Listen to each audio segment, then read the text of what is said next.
It's what I've come to expect when Montana and Wyoming play. Physical. Neither team gives in. Several runs both ways. I thought Montana came out early with the energy, which was surprising because this is a big game for us, and really got off to a good start, made shots, and we didn't do what we wanted to do defensively the first 5 minutes, and like I said, I thought their energy was better than ours.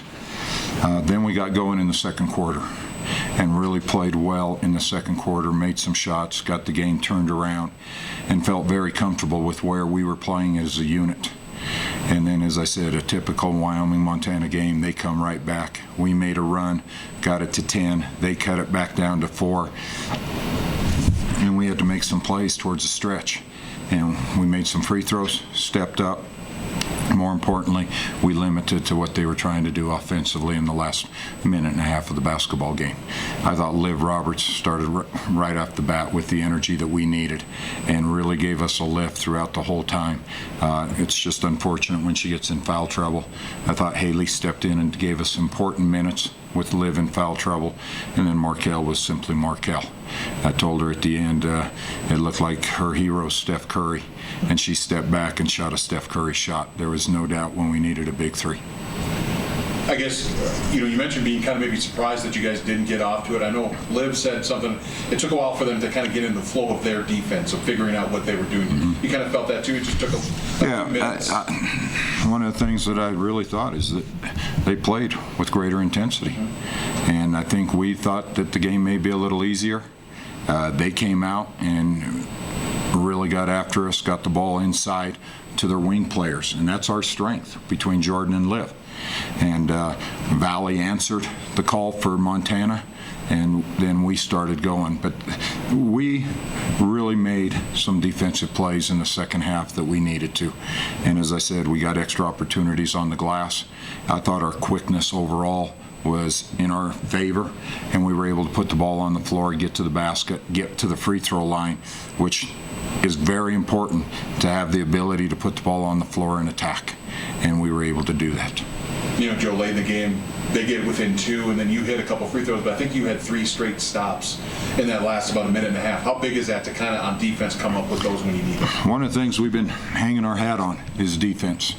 And this unit takes a great deal of pride. They know that offensively at times we're limited, and so they have to stay in basketball games with their defense. And with Bailey Cotton down there making big plays, and I thought once again Liv and Jordan really can do that.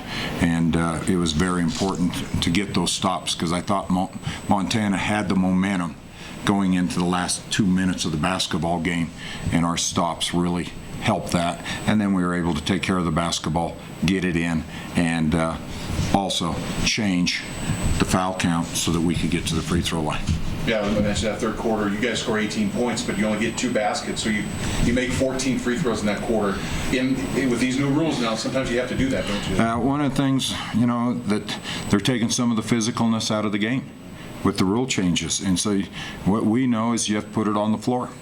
And we were able to do that and get to the basket, and that was a big part of what we wanted to do coming in. You could see that we spread the floor more against the zone to try to really open up the passing lanes and the driving lanes, and that's just a part of we're tinkering offensively with what we can do to our strengths, as well as hopefully a big part of this game is getting to the free throw line, and I thought we were able to do that tonight. Joe, you've been close against some really good teams, but you haven't been able to get over the hump. Tonight, you got over the hump. How big is that for your team? Well, that was one of the things we talked about. Montana's a very good team, and we needed to, we played a lot of people close, and we had to find a victory, and we were able to do that.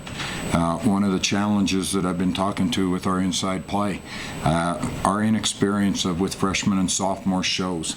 And one of the things we're trying to get them is to play with more emotion, more aggressiveness, and that's a tough thing sometimes for young players to be able to figure out. They got to play, as I always say, with a little bit of an edge to you. And I thought Montana's team on the inside had that edge to them, and I thought we have to learn to get that to become better.